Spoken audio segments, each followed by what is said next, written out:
On va maintenant parler de l'historique de ces derbys entre Ajoie et la Chaux-de-Fonds, deux clubs qui ont l'habitude de jouer les premiers rôles. D'ailleurs, depuis la saison 2014-2015, que ce soit Ajoie ou la Chaux-de-Fonds n'ont jamais manqué une série de play-offs. Ajoie est même allé jusqu'au titre de champion en 2016.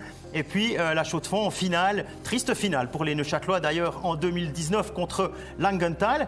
Et par contre, en saison régulière, vous le voyez, jusqu'à l'année dernière, Chaux-de-Fonds a toujours fait mieux qu'Ajoie. Et là, depuis la saison passée, c'est l'inverse. Jérôme, est-ce qu'on peut expliquer ce changement de pouvoir dans l'arc jurassien ?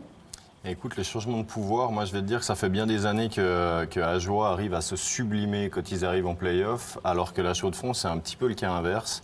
On pouvait faire, et d'ailleurs quand j'y étais aussi, on faisait des très bonnes saisons et malheureusement on arrivait en play-off, on s'éteignait un petit peu.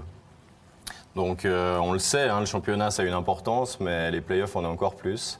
Donc on peut dire que Ajoie a sorti son épingle du jeu de plus belle manière que la Chaux-de-Fonds sur ces dernières années. Quand on parle de play-off, évidemment, c'est des séries, hein, c'est le sel du hockey sur glace. Et on peut aussi parler de la finale de la Coupe, hein, du parcours en Coupe. À quoi on peut donner, on donne quoi comme explication pour qu'une équipe de Swiss League réussisse un parcours pareil, Doug? Certainement les unités spéciales, des étrangers hors normes, même exceptionnels. Ce que ces deux gars-là réussissent à faire année après année, c'est juste formidable.